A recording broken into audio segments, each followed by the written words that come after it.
दोस्तों, मेरे चैनल पर आपका स्वागत है। सिराज सैयद की जुबानी, अमीन सयानी की कहानी। बहन और भाइयों,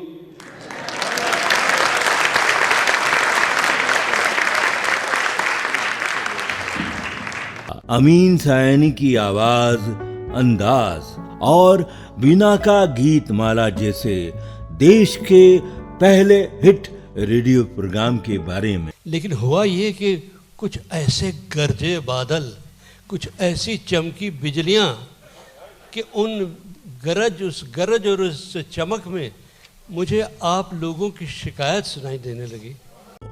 अमीन सयानी रेडियो की माइलस्टोन आवाज है। सिराज सैयद उनके कॉपी राइटर हैं। बीते 50 सालों से वे उनके साथ काम कर रहे हैं।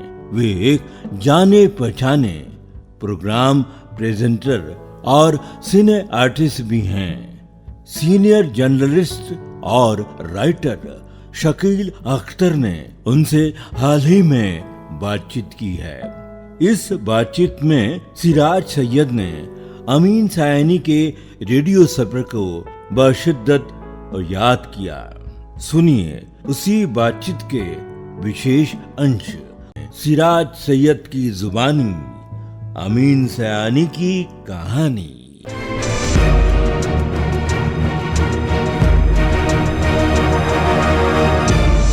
सिराज सैयद साहब, एक बार फिर आपका स्वागत है। और हम आज बात कर रहे हैं आपके सफर की, रेडियो के, जो एक बहुत लंबा अरसा गुजरा, 50 साल का रेडियो के एक बड़ी आवाज और सबके दिलों की हर दिल आवाज अमीन सयानी के साथ में आपका कैसा सफर रहा, किस तरह के वो शख्सियत रहे, किस तरह के कार्यक्रम बने और किस तरह का आपका एक अपना अनुभव गुजरा।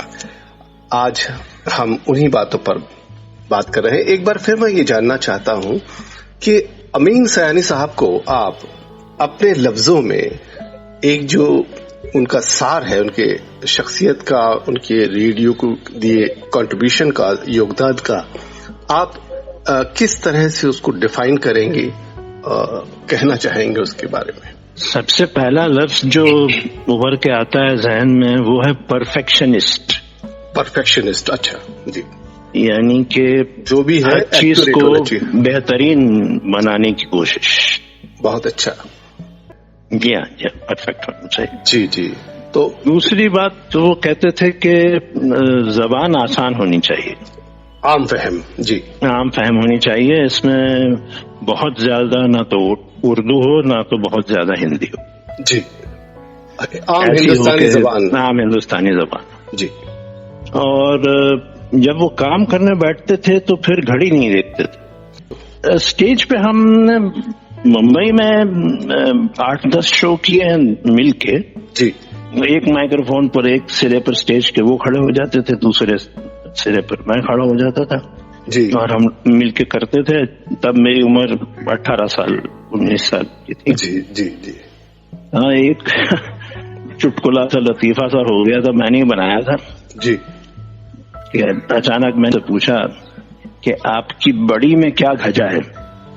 आपकी बड़ी में क्या घजा है? मैं समझा नहीं अभी भी। हाँ, वही तो गड़बड़। आपकी बड़ी में क्या घजा है? अच्छा, इसका जवाब सुनेंगे तो समझ जाएंगे आप। हाँ। उसका जवाब था नौने पौ। ओके जी जी। ये फिर चल भी गया था शायद, मुझे याद है। बहुत लोग नौने पो जो शब्द है, ये नौने पो जो है मुझे याद क्या मजा है। हाँ, वाह वाह। तो ये आपका क्रिएट किया था ये वंडर? अच्छा अच्छा जी जी। सर, संगीत रेडियो के कार्यक्रमों की जान है जी, बल्कि कहेंगे रूह है इसकी, और बाकी तो उसके आसपास का जिस्म है, पॉकेट है, जो भी है। फिर उसमें प्रेजेंटेटर की बहुत बड़ी वैल्यूबल भूमिका है जी। और संगीत के बहुत सारे सितारों के साथ आप लोगों का ताल्लुक रहा और बहुत सारी चीजें आप लोगों ने की। तो कुछ नाम जो आपको लगता है कि जिक्र जरूर कर लेना चाहिए, वो सिंगर हो या म्यूजिशियंस हो, संगीतकार हो, कोई बड़े दिग्गज बहुत से हैं, कुछ आपको लगता हो तो जरूर याद दिलाइएगा।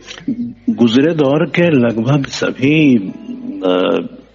नामवर म्यूजिक डायरेक्टर्स या सिंगर्स की बात करूं तो सभी मुझे हद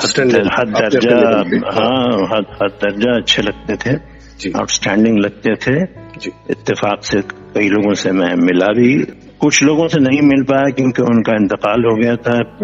जय किशन है जैसे, या मदन मोहन है। हाँ, शंकर जी से मैं कई बार मिला, मैं श्री रामचंद्र से मिला हूँ, मैं खयाम साहब से कई बार मिला हूँ, किशोर कुमार से मिला हूँ, मन्ना डे और हेमंत कुमार के और तलत महमूद के तो शोज मैंने कंपेयर किए हैं। लता जी का इंटरव्यू भी मैंने किया था अखबार के लिए, अख्तर रोमानी साहब, और समीर हैं, समीर अंजान जी। शकील साहब इत्तेफाक से गुजर गए, लेकिन शकील साहब के बेटे मेरे बहुत अच्छे दोस्त। अच्छा, बदायूनी साहब जी। उनके बेटे मेरे बहुत अच्छे दोस्त हैं। हसरत साहब से मिला हूँ, सबसे मिलने का मौका मिला और बहुत खुशी हुई। जी। अब मैं ये जानना चाहता हूँ, जो हमारे संगीतकार हैं, गुलूकार हैं, इनमें या खास तौर से संगीतकारों में क्या आपने इन सब को अगर हम जोड़ कर समझे तो क्या ऐसी खास बात देखी कि कुछ अलग बन जाता था? जैसे आपने बताया अमीन सायनी साहब जो परफेक्शनिस्ट थे, आखिरी वक्त तक कोशिश। टीम वर्क सबसे बड़ी चीज थी जी, और दिल की धड़कन बहुत बड़ी चीज थी कि जब तक दिल की धड़कन को छुए नहीं कॉम्पोजिशन, तब तक उसको अप्रूव नहीं करते थे। अच्छा। और 5-5, 6-6 दिन आके रिहर्सल भी करते थे। नौशाद साहब तो जी, रफी साहब हो या लता जी, उनसे 5-6 दिन रिहर्सल कराते थे। तो ये सब अब कहाँ, ये तो आजकल तो सारे ट्रैक्स अलग बन जाते हैं और जो सिंगर गाता है वो सिर्फ अपना हिस्सा जो है वो गा के चला जाता है। जी। अब मशीनी ज्यादा हो गया। हाँ, तो मशीनी बहुत ज्यादा हो गया और गाने की अहमियत भी नहीं रही ना। फिल्म में सिचुएशन ही नहीं होती। फिल्म में अब या तो आइटम सॉन्ग होता है और या बैकग्राउंड सॉन्ग होता है। जी। लिप सिंक जिसे कहते हैं, जो कि होंठ हिले हैं। हाँ। और कोई गाए, ये गाने तो फिल्म में मुश्किल से 1 या 2 मिलेंगे आपको। जी। आपकी शख्सियत के 2 और महत्वपूर्ण पक्ष हैं। मिमिक्री की बात हुई, रेडियो से जुड़ी बातें हुई, बहुत से प्रोग्राम्स की बातें हुई, आप कहाँ स्टेज पर भी गए, ये भी बात हुई। आपने एक्टिंग भी की फिल्मों में। जी। तो एक तो वो समझना चाहेंगे कि कौन सी वो फिल्में थी और जिसको अभी भी आपको लगता है कि वो कुछ अच्छा परफॉर्म हुआ उसमें, और क्या ये सिलसिला अभी भी चलता है या रुका हुआ है? फिल्मों में बदनसीबी रही। कोई खास रोल ऐसा मैं नहीं बता सकता कि जो यादगार कहा जा सके। 12-13 फिल्में की, लेकिन सब में 1 सीन 2 सीन के रोल्स हुआ करते थे। इसी से तंग आकर मैंने फिल्मों में काम करना छोड़ ही दिया था। जी। टेलीविजन में बहुत ज्यादा काम किया मैंने, उसमें अच्छे रोल्स भी मिले। अच्छा। और अभी मैंने मतलब लॉकडाउन से बिल्कुल पहले एक वेब सीरीज, गुमराह नाम की एक वेब सीरीज के लिए काम। वो ये था कि फिल्मों में कई फिल्मों के रोल बहुत सारे कट गए। ये एक बड़ी दिक्कत है कि आप जो फिल्में मिली वो अपने आप में अच्छे रोल हो सकते थे। तो सबसे पहली फिल्म अनामिका की थी संजीव कुमार के साथ। जी। तो वो किरदार क्या था आपका उसमें? किरदार में स्टूडेंट ही बना था उसमें। अच्छा, मैं स्टूडेंट था भी तब। ठीक है। हाँ। अनामिका, इसके अलावा और एक कोई जीता कोई हारा नाम की फिल्म थी। हाँ। उसमें मैं विलन था। हाँ। मतलब कई विलन थे, उनमें से एक विलन में था। हाँ। एक मिस्टर रोमियो बनी थी जिसमें मैं शशि कपूर का खास दोस्त बना था। हाँ। बनने को तो ये जो जहाँ रोल थोड़ा लंबा, इत्तेफाक से वो फिल्में चली नहीं किसी वजह से। ओहो। जैसे मिस्टर रोमियो में रोल अच्छा था, ठीक था। हाँ हाँ फिल्म नहीं चली, कोई जीता कोई हारा, सेंसर में फंस गई। हाँ हाँ हाँ। तो बहुत सारी, क्या कहना चाहिए, किस्मत का खेल। रुकावटें आती रही रास्ते में। मेहनत तो हुई लेकिन किस्मत का शायद साथ। हाँ, किस्मत ने साथ नहीं दिया। मेहनत तो अच्छी रही, काम लोगों ने पसंद भी किया जी। जहाँ जहाँ काम किया वहाँ अच्छा भी रहा जी। कोई बदमजगी नहीं हुई काम में जी। लेकिन सिर्फ ये कि वादे बहुत मिले और काम नहीं मिला। लेकिन टीवी में बहुत सारा बहुत अच्छा काम मिला।